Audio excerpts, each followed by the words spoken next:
Tornadoes ఈ పదం వినగానే మనకు టక్కున గుర్తొచ్చేది అమెరికానే.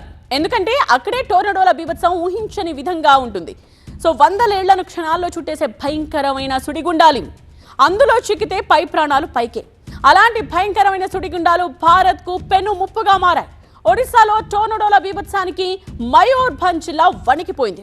కొన్ని క్షణాల్లోనే వందల ఇళ్లు నేలమట్టమైపోయాయి. అసలు కాలం కాని కాలంలో టోర్నడోలు భారత్ను ఎందుకు భయపెడుతున్నాయి? ఒడిశా టోర్నడోల బీభత్సం సాధారణ సుడిగుండాలు అయితే కాదు, ఇది కొత్త హెచ్చరిక, వాతావరణ మార్పులకు భయంకర సంకేతం అంటున్నారు వాతావరణ నిపుణులు. ఒడిశా రాష్ట్రంలోని మయూర్భంజ్ జిల్లాలో టోర్నడోల ధాటికి జిల్లానే చిగురుటాకులా వణికిపోయింది.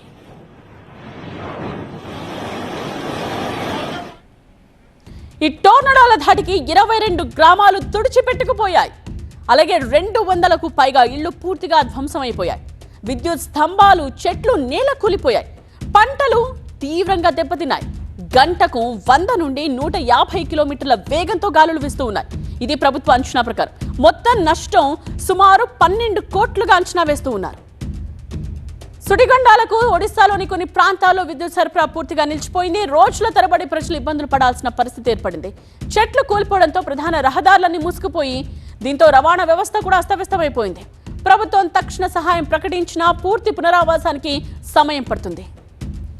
అయితే భారత్లో ఇదే తొలి టోర్నడో అయితే కాదు. 2 ఏళ్ల కిందట మన తెలంగాణ మేడారం అడవుల్లో సుడిగాలుల ధాటికి భారీగా నష్టం జరిగింది. పశ్చిమ బెంగాల్, అస్సోం, ఒడిశాలో ప్రతి సంవత్సరం చిన్న స్థాయి టోర్నడోలు నమోదవుతూనే ఉన్నాయి.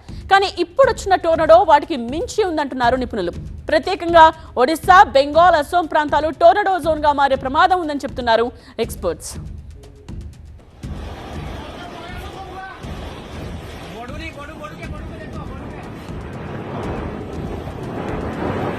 MT